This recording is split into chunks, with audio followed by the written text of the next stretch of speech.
Okay, we'll call meeting order at 6:30. Approve the minutes from December 11th and the 21st. Everybody see them? What is your pleasure? Make a motion, we accept the minutes as recorded. Second that. All in favor? Aye. Opposed? None? Rick, you need to adjust? No. Okay, we'll go to here citizens. Anybody here from the, Yeah, I'm basically here, just wanted to know if we can put on the ballots for opening up a marijuana dispensary in town. I talked with Dan and Allison earlier today. I haven't found much that the board had discussed this in the past. And of course, being this late before town meeting day and everything, I thought it was best if, that Dan would come in and talk about this, and if you had any questions for him. But basically the board can give approval to go to a town-wide vote. The board can't give approval to have the dispensary, or, to have retail, but they can give approval to go to a town-wide vote. That's why it was kind of crunch time. Well, that is something that either through a petition or through the board's approval could be put on the warning. mm-hmm. And then, going this time, I guess, for that. Yep. And I believe that's all you're looking for tonight anyways, is just what, to put on. Yep. Yeah, so you'd have to come up with a written thing maybe to submit, and at a meeting, we would look at it and say, because it's not any, acceptance or denial or support or non-support, it's just to put it on, let the people decide. Yep. What they want, right? So would he have time after next It would have to meeting? be in by January 18th in order to, And we would have to approve it. you would have to have, if it was by January, he would have, Yeah, we have a meeting that night. we have the meeting that night. Yeah. And there So- may be other things to put on the. It would give everybody a little bit more time to think about it. What do you think you would have it? I don't know, it's not gonna be at Children's, I won't be there, but And I'm not sure where. isn't that something though that ultimately the state has to sign off? Well, I thought that originally was how they put it, was like, oh yeah, you can approve it, but it doesn't necessarily mean that. right, because the state is the final decider. and Dan, it's all has to do with the state. Basically, anything that could be done tonight would be only to allow, the select board can say, yes, they want to go to a town-wide vote. Nothing about any retailers coming in or any business plan, nothing like that, just whether or not you want to allow it to go to a town-wide vote. That's all we can really And when we discuss say, tonight. when we say go to a townwide vote, then it opens the door for multiple It does. state approval. It does, because you don't have that much local control. I need to do a lot more research on it. I haven't done as much as I need to for this. It's kind of, sudden, but most of the licensing and everything is done through the state. You cannot, from what I've read just today, you cannot have ordinances regulating retail. The retailers would just have to follow your ordinances or zoning or whatever that for any And business then state law. and state law. I got no problem with letting the voters decide. It's not like we're making the decision, we're just saying the voters can decide, Right. so. So that can be done by a motion tonight to allow the voters to decide, and we can get that done. Or I think we should see it worded in the warning, and usually that's something Yeah. yeah, when we drop the warning. that's right. So, We can put it on the warning, then we can vote on it after we see how it's written. Yep. Everybody good with that? yeah. We see it? Okay. Take it, Dan, if that's it. Yeah, something that somebody can help him with. Yes, yeah, just come in and we can help with that. It seems a lot easier than trying to go and petition, getting a petition to put it on. Any other citizens? If not, we'll go to update on Green Mountain's school budget. Right, hi, everybody. I'm Lisa Sanders, and along with Kate and Steve, behind you, switch sides. We're the Cavendish representatives on the Green Mountain Union School Board District. Yeah. And the first thing I should say is that I'm a neuroscientist, not an accountant. I don't even do my own taxes. And so the whole process is complicated, and there may be a lot of questions that they answered to is, I don't know. But we wanted to bring the Green Mountain budget to you at this point because it does look really different from previous years, and because it seems worth discussion and getting some input also on what you want the three of us to be doing in terms of our voice on the school board. So the big issue is that this year, the state of Vermont has changed how they allocate funds to districts. In terms of they've changed how they count students. And the reason for the change in the funding model is because the state felt that in the past, the amount that was going to rural districts and districts with more students in poverty and more students who are high needs was not sufficient. So the state is saying they actually want us to spend more money as a school district in order to serve those higher need students, which our district has a higher proportion of than a lot of others in the state. There will be other districts in the state where they're being told, okay, you now suddenly count as having many fewer students than you did before. And so you're going to need to change your budget according to that. There is also, what that means is this is a one-year opportunity in which we can increase the Green Mountain budget without our education-based part of the property tax going up proportionally. So the state is saying instead of the usual, you take your last year's budget and the percent up or down it goes is reflected in the percent of your base rate education. They're saying we get a kind of one-year do-over where we are going to get a larger proportion of the money the state brings in related to education allocated to us, so that we can serve those higher need students, but only if we actually say that we need that money by having a higher budget than we have before.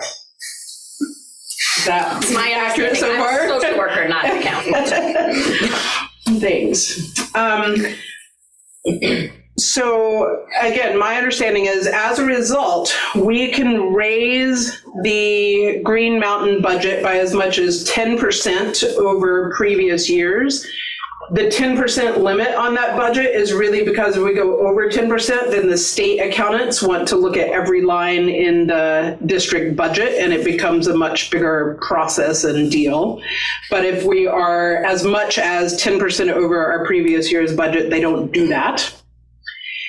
And that we will have this cap on the proportion of the property tax that's related to our local education of 4.1%. And so that will be, even if the state does whatever they're going to do, that they're saying that is the maximum that the Cavendish tax rate can increase over last year for that educational portion. With the 10% increase in budget, it's actually only a 3.6% increase in that educational portion of our tax over the previous years.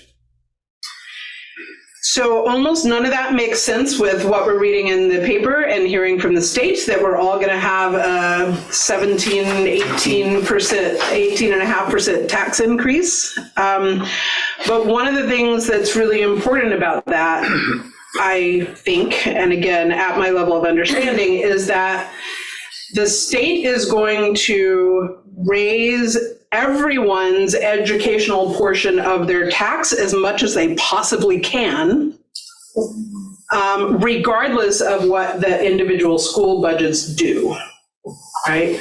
So they can raise our educational portion of our taxes to that maximum amount, even if our school budget were to be level funded or even go lower. And they're doing that in part so that when across the state, those places that they're saying should receive less of the state funding to schools will still be paying, will still have these increased taxes, even though their budgets are not going up. And that places like us, who will have a higher student count based on higher needs, that money will be there in the state to give to us as a district. Yeah? Yep. Questions or thoughts about that? And I think most importantly for me is what questions do you want us to go back and ask the finance department and find out, because this is mostly very tongue in cheek, basic and I'm assuming it'll be other towns, but define local control for me again. Define local control. The state's gonna raise their taxes the maximum amount anyways, and then give all the money to somebody else.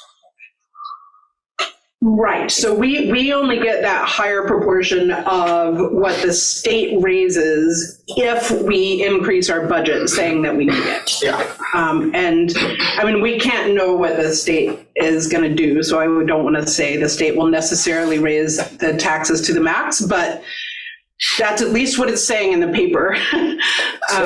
So you're saying that if you level funded, our taxes could go up 18% possibly, but if you go up 10%, our taxes would only go up 4% or 4.1%? Is this is sort of what I'm hearing? No, Okay. So what I'm saying is, it seems like the state is going to set the tax rate not based on what our budget is. So we could level fund, or we could increase the budget, or we could decrease the budget, and our tax rate, our tax would still go up by the same amount. So is that, you mentioned a 4.1%, so that threw me off. I don't get where that varies from the 18% that we've been hearing in the papers, so. Yeah, so my understanding of this one is the 4.1% is how much the local educational tax rate can go up over what it did last year, over what it was last year. The 18.5% is coming from this thing called, I have it in here, the common level of appraisal. So the state says you all have your way of appraising your properties, and we think you in Cavendish have only appraised your properties at about 73% of what the fair market value is. And therefore, they are going to tax us. The state can set a higher tax rate to say, okay, we're basically taxing you on fair market value of your property rather than your assessed value. One of the major problems with that is the same amount for every property in town. It's one number that it gets increased by. It's not property specific, right? So someone whose property actually is valued much lower than the fair market value will get increased by amount. And someone whose property is actually assessed right at the level of fair market value will also get that same amount of increase. And who determines that? state. The state, it seems. The CLA is done by the sales studies, it's done every year, that's not new for this year, State. and that is how they're rated. But in theory, most everybody should be assessed equally wrong. Or equally right. Yeah, however you want to look at it. So if we're off by 18% or whatever it is, then everybody should be off by roughly 18%. Yeah, so the only thing that's really different this year compared to other years is that because the state is changing their funding model of how they give money back to schools and districts after they've collected all the money at the state level, that is changing. And that is why there is this one-year opportunity to increase budget without a proportional increase in the property taxes. So what happens next year? Also a really good point. Number one is we don't know. But it may matter a lot because next year, this year's budget becomes the baseline. So if, for example, we fail to increase the budget this year, if we were to level fund, then next year, if we went to increase over that amount, property taxes would go up proportionally. But won't they anyway if it's already, that's the base for next year? No, No. Okay. no. So if If we, we level funded this year, let me correct me if I'm wrong, we level funded this year, and then next year we said we really needed to raise. But wouldn't, if we raise it this year, isn't that our base for next year? No, not, it's base budget, not base tax, base budget. So if our budget goes up 10% this year, next year we'll say we only need 2 or 3%. I know that's pie in the sky, but it's better than 13% next year. Gotcha. yes, exactly.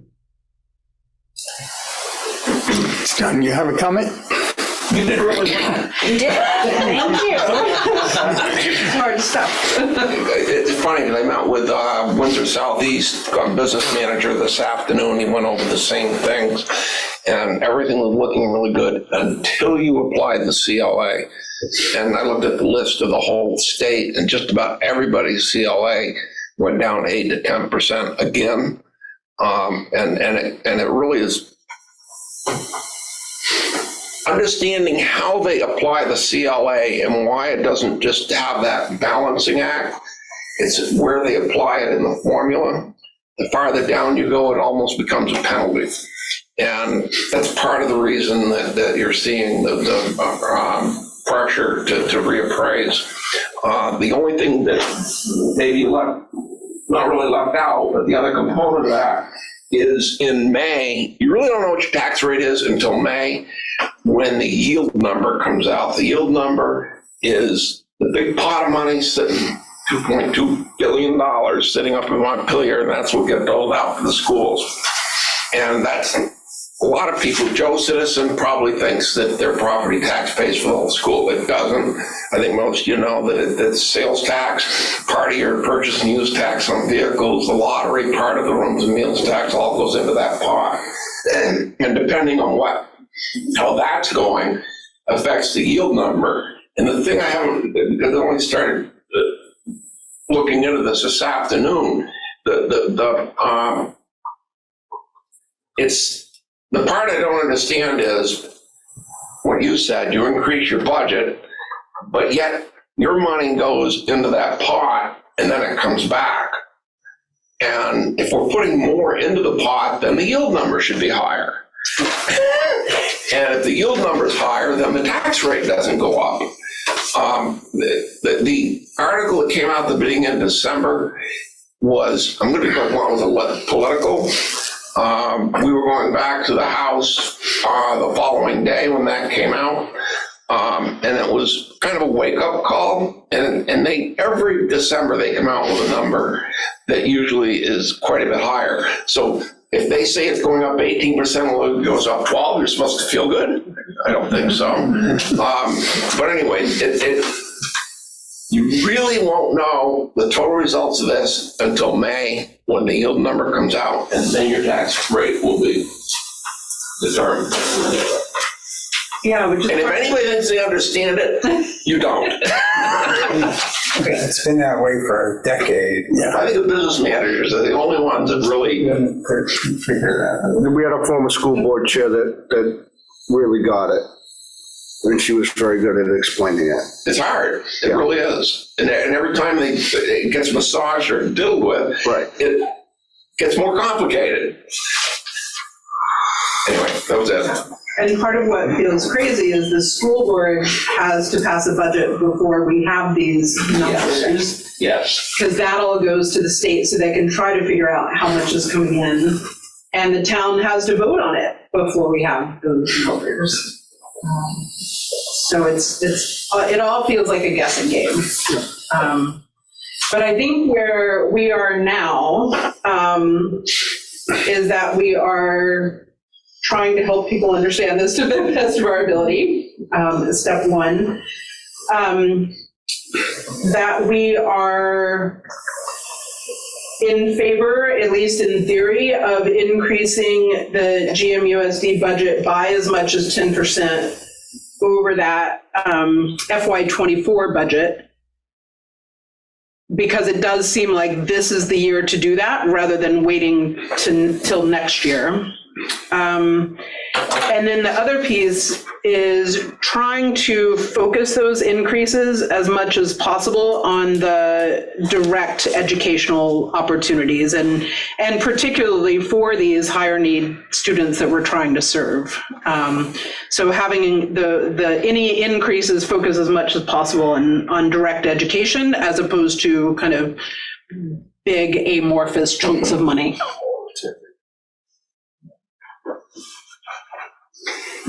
Any other comments on the board? If not, thank you. Thank you. Thanks. All right, we'll go to ARPA committee recommendations.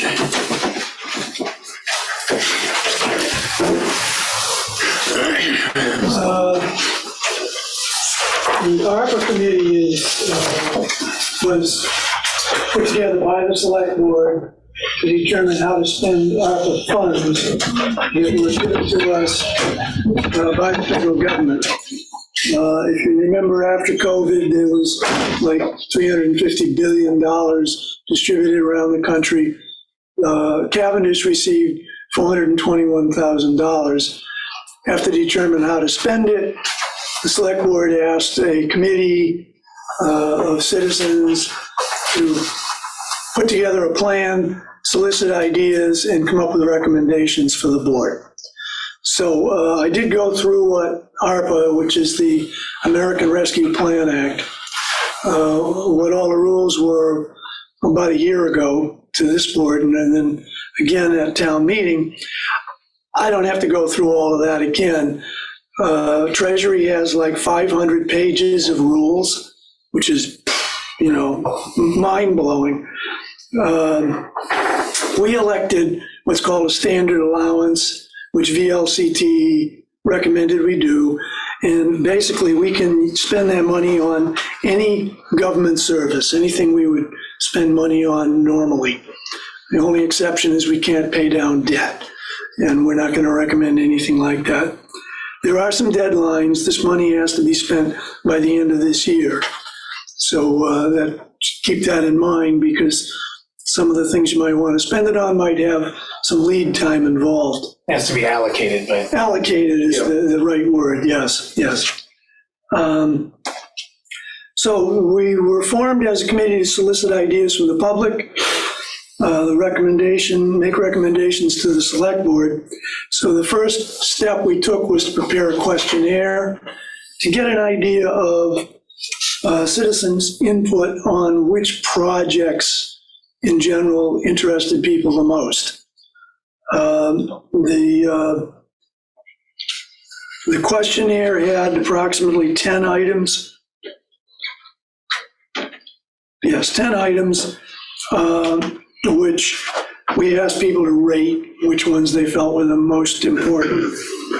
I don't think anyone that responded to us actually ranked them the way we asked them to, but they all put check marks next to the ones that they thought were most important. And I'd say the most important or often selected project was improved public infrastructure. And I went through this again yesterday in all the responses. And while people had other ideas, that one got checked the most often. If you want to be cynical about it, people were basically saying, pave my road. But there were other public infrastructure projects that could also fit that bill. But there were a lot of very thoughtful comments that were given to us. People took it very seriously. But we didn't get any specifics on any ideas. You know, a lot of the ideas were rather broad and nobody had any idea what their idea would cost. So we went the next step and prepared an application to get that information. Betty has those and can speak to what we did on that. This is just a sample. The people that came forward and said they had a project, this was the application that they filled out and submitted to their project. And it's really just that. What it is, where it is in town, what will it benefit, what is it going to cost, what other funds have you looked for in addition to coming to us, and then a description of the scope of the project. And how many did we get on that spreadsheet? About 30 or 30. You need applications? Yeah. 11. Okay, so there were 11 applications. Right now. It did not utilize all of the funds that we have. You will get copies of the full applications and all the supporting info. And then there'll be money. We're recommending that almost all of those be accepted. One has asked to withdraw. And we're asking if you accept that request to withdraw and that you look at the way we recommended that you spend and take a look at yourselves and see what else you'd like to spend money on. But it was a good process. We had a good committee, met multiple times. Yeah, and so this is the applications that were received and that were approved by the committee to pass on to the select board. And also some, possible suggestions for leftover remaining funds. But of course, that'll be the board's purview. I want to thank the committee for a year of good work and we complete our task. And so this will be something that the board will have to take up over the next few months. And like I said, the full applications will be emailed to everybody so that they can be reviewed. And Nice. I was thinking of actually making a motion to disband the committee because I wasn't sure how technically that works, because we were formed by the select board. So rather than if possibly it should be ended at this point as far as the committee's work is done. So I would make a motion that the committee be thanked for its work and that we concluded disbanding. I'll second that. Anybody in favor of that? Right. Aye. Opposed? None? Thank the board for their help. Is the one that withdrew on here? I haven't seen that list. What's that? The most recent copy of it. Oh, the phone, I mean Which person would choose? Somebody with, Who withdrew? If I could, the Gethsemane Church, Barbara Dickey gave us a really well-presented application. Unfortunately, after she gave it to us, we considered it, we put it on the list, and then she heard from the Episcopal Diocese in Burlington. They asked her to hold it They asked her to hold off on it. right now, so We don't know exactly where it's at with the diocese. I figure by the time it's really dealt with the board, we'll have, a better sense of. Yeah, we left it on the list because it isn't withdrawn, it's just On hold. Okay.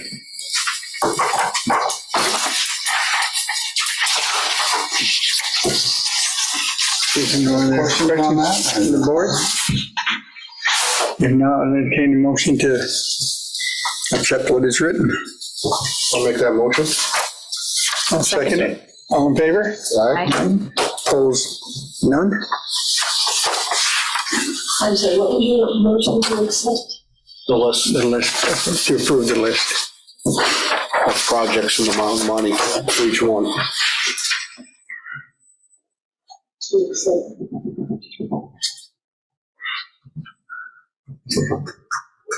And there'll be more work later because obviously there's more funds than there are allocations and so. Talk to our rec director about maybe drawing up something. I did. I talked to her last month I about think that that. would be a really good idea. And I told her we need to work on putting something together that it has to go in front of the planning commission as well because of where it's at. And anytime you're building in the floodplain, so it has to go by our flood stuff, but Very good. All right. now some of these on here, at least the ones that I did, are going to require more bidding process and stuff like that. I mean, we weren't approving the expenditures of that, correct? Just to accept. The list. All right, we're good with that one. Thank you. So we'll move on to local hazardous mitigation plan. Yep, there's grant opportunities coming up. We started redoing the local hazard mitigation plan back in July to make sure that we got the most funding we could from the state, which requires this as part of the disaster from the July flooding, which worked great. We went from, they got an extra 10% of money back. We'll get an extra 10% of the money back. But we never finished it. And now there's some other grant opportunities coming up, namely, after the flooding, I talked with Mount Scottney Regional Planning about doing a broader study on all the flooding issues that we have. And they're going to look Ludlow, they're going to look Cavendish, and even into Plymouth, the whole drainage area.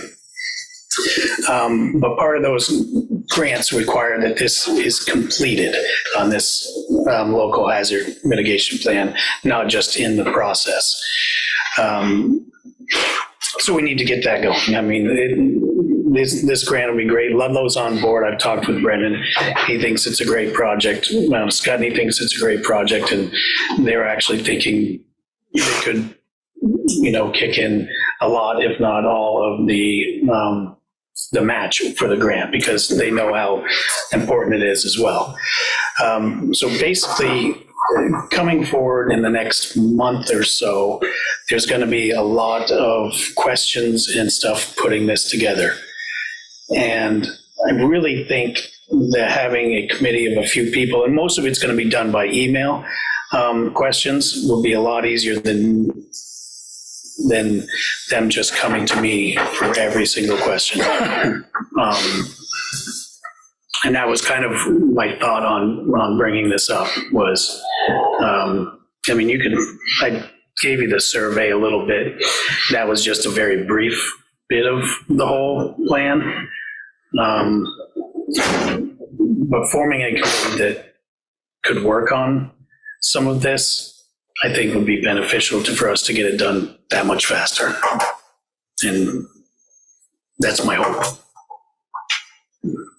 And like I said, it's not going to be a committee that meets on a regular basis. I think it's going to be mostly done by email. And my thought is, you really need, whether it's the fire chiefs and the emergency coordinator, and people that are involved with this anyways. That's exactly what I was thinking of. Yeah. And I haven't reached out to anybody about this, about being on the committee either. Or even just a couple of the fire captains, Yep. the people who were there. The people who are there and the people who are going to be there in the future. Yeah. Absolutely. Yep. I think the emergency management coordinator would be really good. And this stuff takes time. That's why I haven't reached out to anybody. I don't want to put anybody on the spot, but if that's some direction we want to go for that, and I'll reach out to, I'll reach out to everybody and who's going to work the best for you guys, from Proctorsville Fire, Cavendish Fire. That's it right here. So if I can reach out to them if it's all good with everybody, and we can put something together, and then we'll be coming to the board when it's all closer to the time. All right, yep, sounds good. Sounds good. All right. We'll move on to the Academy building. I sent you the letter. Reese is in attendance tonight. He, last week, I believe, he sent me this letter. I have forwarded this letter on to the town's attorney to look at it.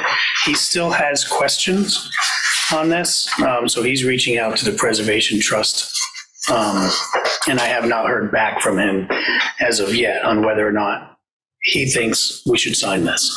But I still want to keep it on the agenda for a couple reasons. One, as far as I know, as far as I've been involved in, we've never talked about the release of the right to first refusal. We have talked in length about the restrictive covenant that, of having no residential in that building. And I think we're all on the same page of, that's something that can be or should be done. But I wanted to leave it on the agenda for tonight, so you could discuss the right of first refusal. And if it's the board's desire, that if the town attorney agrees and says, yes, everything looks good on his part, and you guys agree, I can sign this whenever I hear back from him. That way we don't have to wait another month. What the sticking problem might be with the right of first refusal. I mean, we weren't looking to buy it back, but you don't know what the future is, and if it came to some point, it gave us, an option to maybe have some way of stepping in, Yeah, if I could address that question, Betty was my real estate agent at that point, and that piece probably took 6 to 9 months to resolve the last time. I don't know why. I have Betty's letter to the board to ask why. I don't know what happened there. I'm trying to sell that building. I think we all know that the restrictive covenants on the building are preventing anybody from moving forward there. That's been, 3 years now, probably. This group requested that document be created by my attorney, trying to release the 2 covenants, which is the right of first refusal and the inability, what's the other one? Residential. The residential piece. The third is the Preservation Trust of Vermont, which is entirely separate from this. So I don't know why the attorney is going back to Preservation Trust of Vermont. I went to her from the last meeting where they said they need to talk to her. She's like, we have nothing to do with that piece of it. Theirs is entirely separate. And that I'm not contesting in any way because we've worked with her. We have a plan going forward that still preserves the building according to what they need, but also allows the building to be used. So what I'm trying to do is just make the building sellable. And right now it is not. That first refusal, I've owned the building since '96, I guess. that came on in '86. It's just another hurdle that stops potential buyers, or at least makes them take another look. So, like I said, I'm just trying to sell the building. I think that would be a really good thing for the town, but I just can't do it.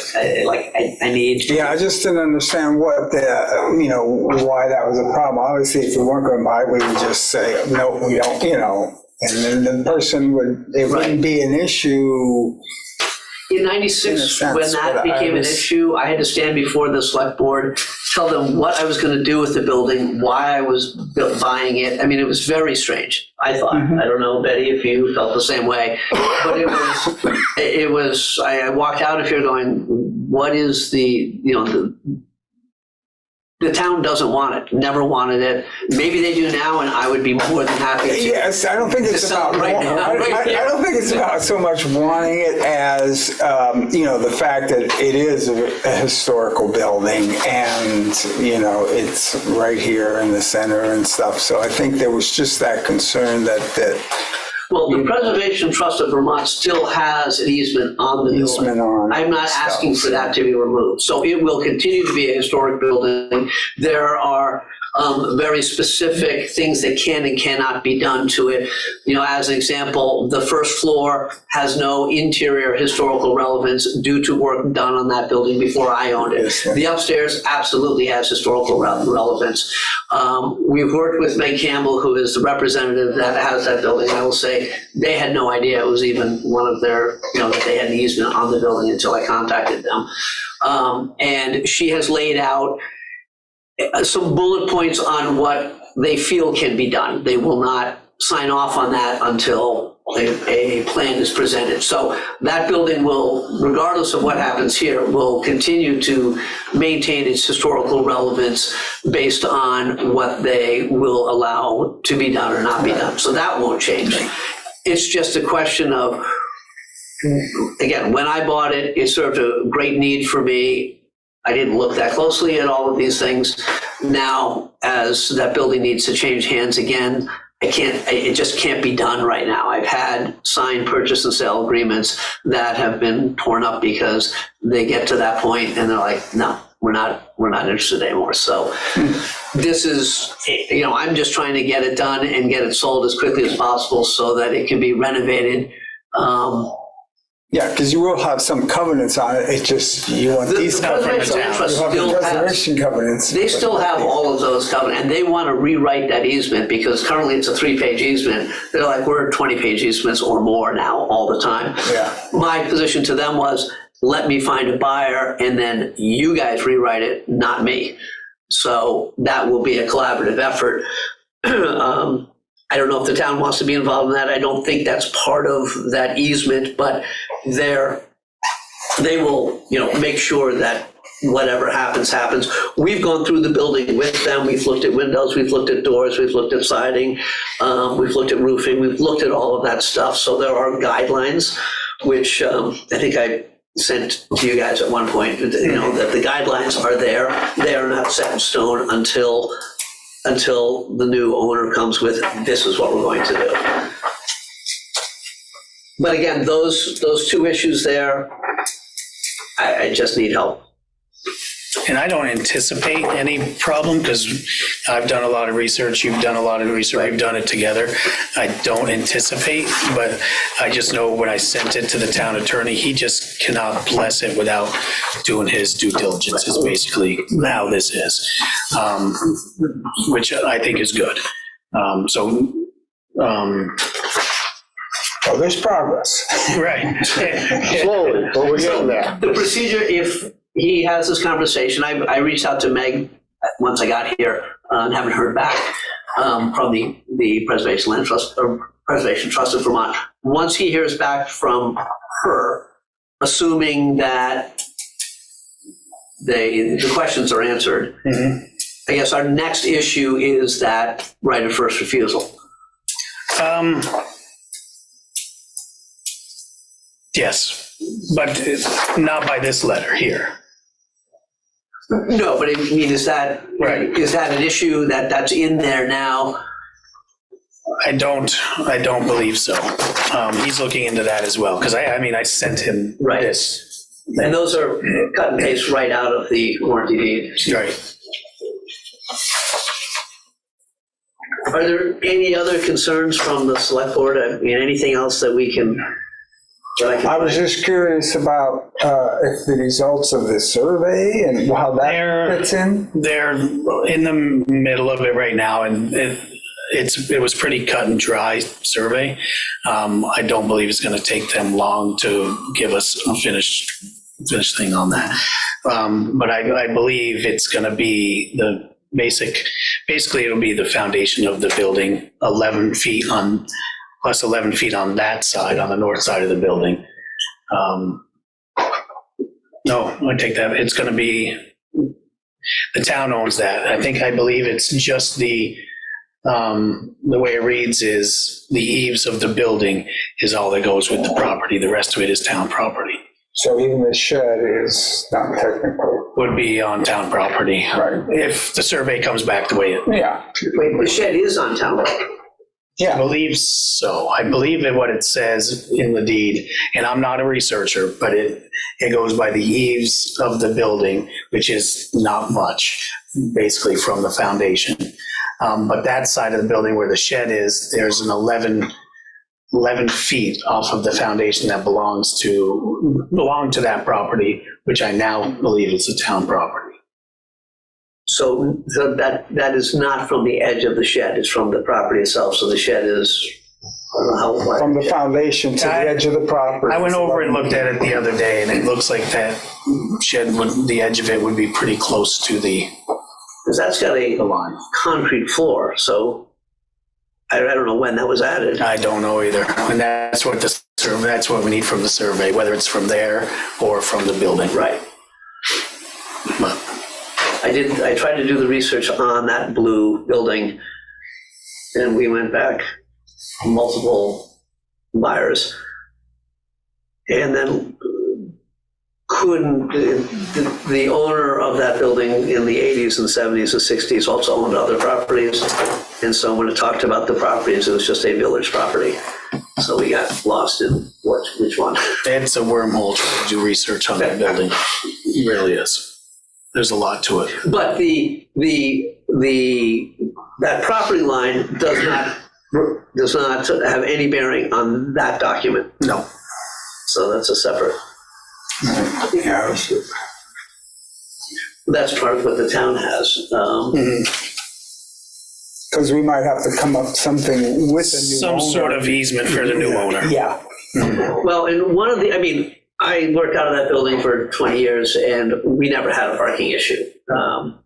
Because it is town parking, so anybody can park there and use that building. But most of the people that park there work in this building, and, we kept Meetings and things. We kept a couple spots where the doors were and stuff. It was a mutual agreement. That was another question, though, that does not need to be discussed here. But one of the buyers said they would like to take over maintaining the land, which, and it was strictly, they don't want to own the land. They'll just cut the grass, plow, and in exchange for a couple spots is what. Yeah, exactly. So that's a separate issue from this.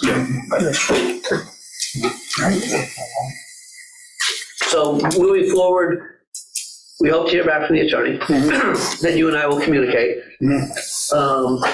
We'll, separate from that, hopefully we'll get that resolved. Separate from that, we'll find out where that line is.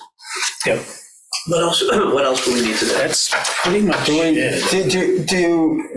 Should we have a motion in the sense so that you can sign? I would. Yeah. That way we're not waiting until February meeting. If he gets back to me tomorrow morning, we can move it forward At instead least of. that part could be. That would be awesome. Then I'll make a motion that we give the town manager approval to sign off on after the lawyer's approval.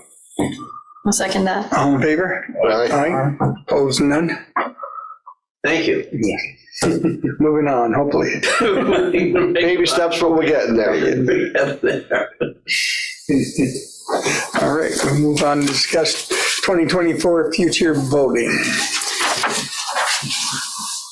Yep, this was brought up at last month's meeting.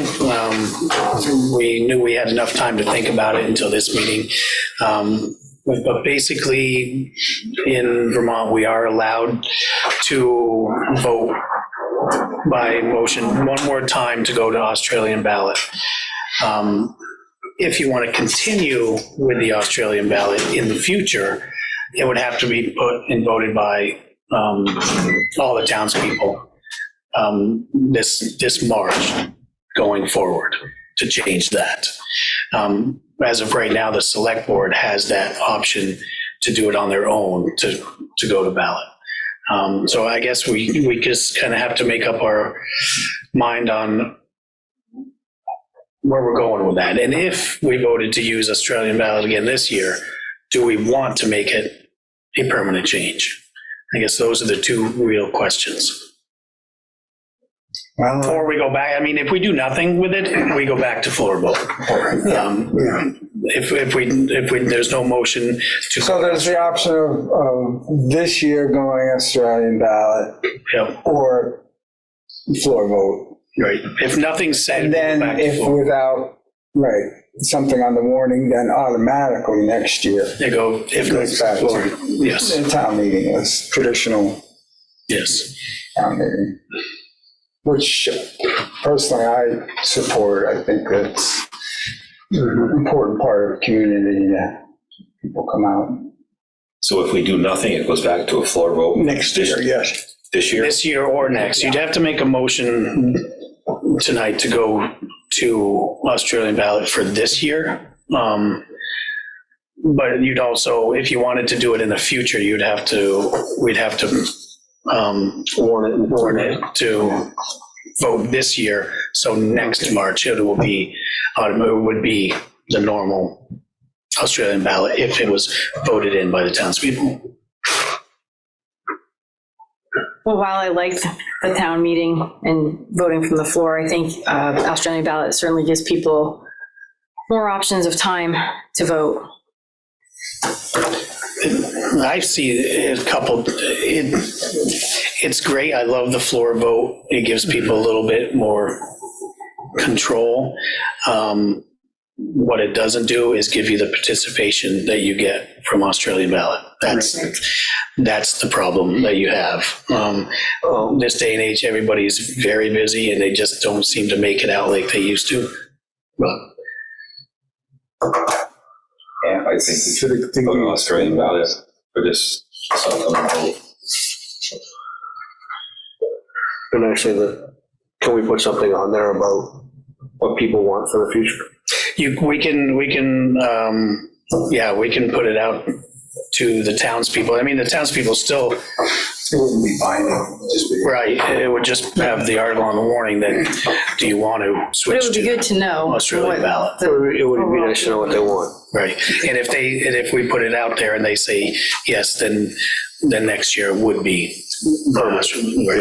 If they say no, then it goes right back to floor vote. I'd rather let them decide as much as I like town meeting and enjoy going. So we would need a motion to go to Australian ballot for this year. I'll make a motion that we go with the Australian ballot for this year. I'll second it. All in favor? Aye. Opposed? So George was a no? I know, I never know whether to say aye when you say opposed or say no. It's like, is it negative? Is that a positive? All right, so we'll move on to Vermont Alerts update. And we'll put something on to ask people what they want. Oh, yes, we're gonna do that. Well, we'll put something discuss For together. next year and then thereafter. Yep. Yeah. I do want to hand these out. Are we moved on yet? Yes, Yeah. Vermont Alerts, yeah. I just received these today. I know in the past, when we were talking about this, it wasn't necessarily Vermont Alerts, but during all the flooding events and stuff, these would be, everybody wants a copy. we had talked about refrigerator magnets for people to have. Thinking it was a good thing on, people, that is a sample of what they could look like. I did get a price for that at $500 for 1,000 of them. It's 50 cents a piece for those magnets. I'm not sure if there's anything that should be added to it. I haven't dug that deep into it. I did see where it's in information. It says the Cavendish Facebook. That is, not a town Cavendish Facebook, but does have the town website underneath it, but not for up-to-date information. So the Baptist church is the only shop that they use the school too. We use the school by permission, Right. but it's not the shelter that. You can't put that on there. I don't think you could, because it's not really a place where people can just go if something happens. Now, who's gonna be using that? We don't want 3 or 4 people to do it. I wouldn't think. We want a couple people Using which? to make alerts. Oh, that is a different part of it. I just wanted to send that out today because we would have to, I didn't know what. John and Stacia? They're the ones that did, I think, the graphics for that. Right. That was just the second page of the email that I got. But yes, they did the graphics. They put that together, said, here's a sample of what it could look like if you want to buy the magnets. And I do know Black River Good Neighbors, and as well as, might also help pay for these. We do have a line item in the budget for emergency management of $500 that we haven't spent in a couple of years that could be used for that as well. Does it seem to imply that the town office is a Cavendish shelter or not? Do you get that from that? I know it's not. No, I don't know that somebody might. Yes, no. Pretty much defines what the shelter is. Yes, it does. You need a motion for that? The only thing I worry We should, yes. I do worry about the current information one, just because it's a non-town. I think it needs to be on there for the Facebook, because a lot of people get information, I guess. But I think the town's website should also be on there. Yeah. So, I can ask for them to add that, and then we can. Well, it's underneath the town office, right? It is underneath the town office, but it says for for current information. Just move it up there. Yeah, she just takes the space out of it. Right. Yep. So That's the only thing that I had noticed on that. Does the town office have a generic email?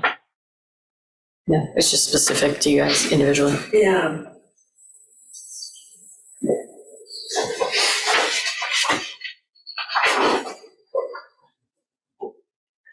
So either you could. And you just have the one number, you're just gonna put the 9-1 with the 9-2. They both read. I was gonna say they read either way. So, Can we approve that with just you making the changes to that and finalizing it? Yep. good motion, Dave? Yes, I'll make a motion that we, the town manager, refine and make the changes as necessary.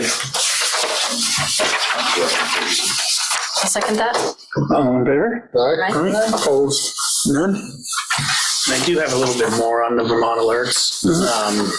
We filled out the paperwork. It's been signed and accepted from the last meeting that we talked about. We made the decision that it would be a lot easier because there's 4 of us. There's the fire chiefs, emergency coordinator, myself will be able to post on the Vermont alerts, which requires 90 minutes of training, which is in person only right now, but in another month, we'll be able to, month or two, we'll be able to remotely train for that, which is the better option than getting all 4 of us. And once we get trained to do that, then it'll be operational for us to be able to post anything we need, road closures or anything, any emergency we need to do on that they allow. I signed up for it and I get them. You know, like that, they list almost right away the county. So if it says like Memorial County, like I most likely don't care. Right. Sorry that something happened, but Right. But they also then list again, like when the road's open. Right. So that's really good that they do that. So you can know, yeah, the road was closed, but now it's open. Yeah. So. And currently we let Hartford Dispatch and everybody know, but they don't work with Vermont Alerts. We would, anytime we had something, we would have to, right now, call Vermont Alerts. They would post it for us, and then we go back. I like the idea that we'd have somebody be able to do it. I think it'd be great. I mean, the more notice you can get out to everybody, the better everybody is. All right. So if something happened in town, then it would be advised that, like, a person would call the town office and say, hey, there's, huge tree down on this road. We can get through the roads. And then you might post it. Then somebody could post it. People know, is that how that's? Say the road is closed. Each road is closed temporarily. Right. Any major fire or any major accident in the Gulf. The townspeople could inform the town about, so they could get on there.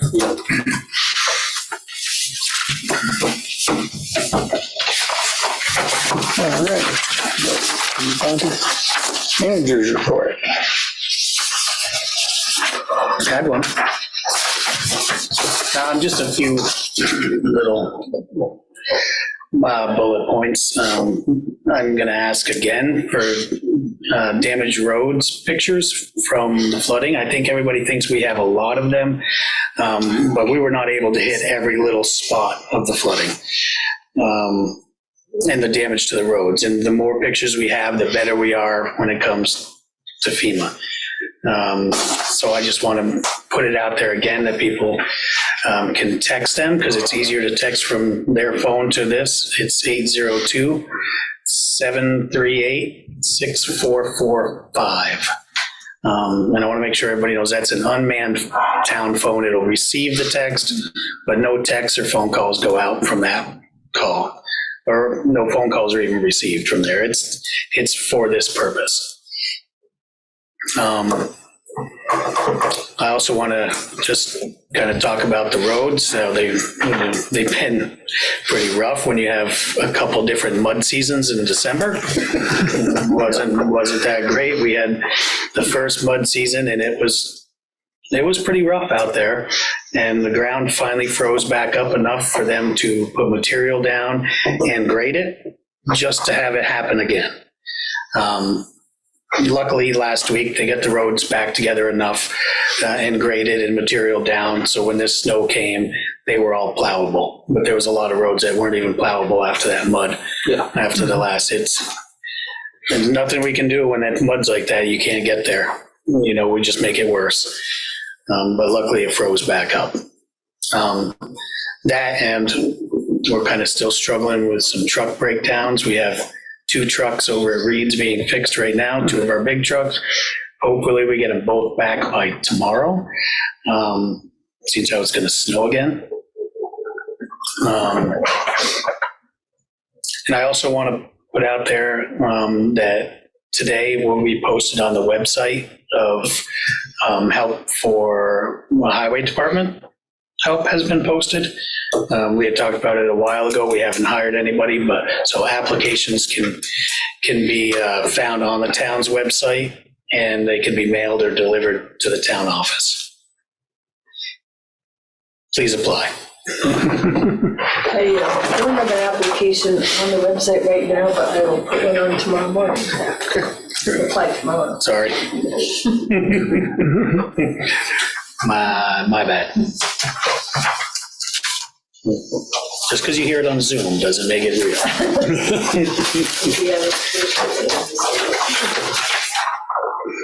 And that was, Okay. And the business, Dave, do you have anything? We do moment of silence and then we have Roger. Yes.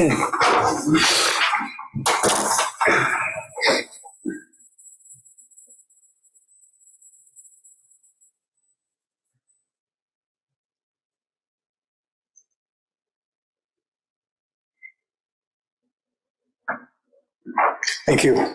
Thank you. Anything else, Dave? Shannon? No, I'm all set. George?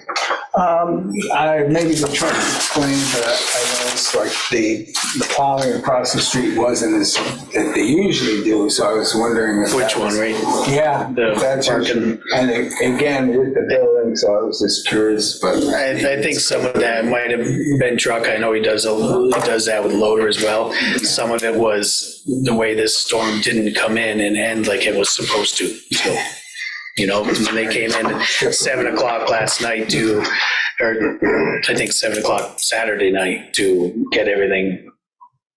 Yeah. It kept lingering on us. I didn't know but that's all I know. Mike? I'm good. No, I'm good. I hear a motion to adjourn. So moved. Seconded. All in favor? Aye. Opposed? None? Can you check stuff on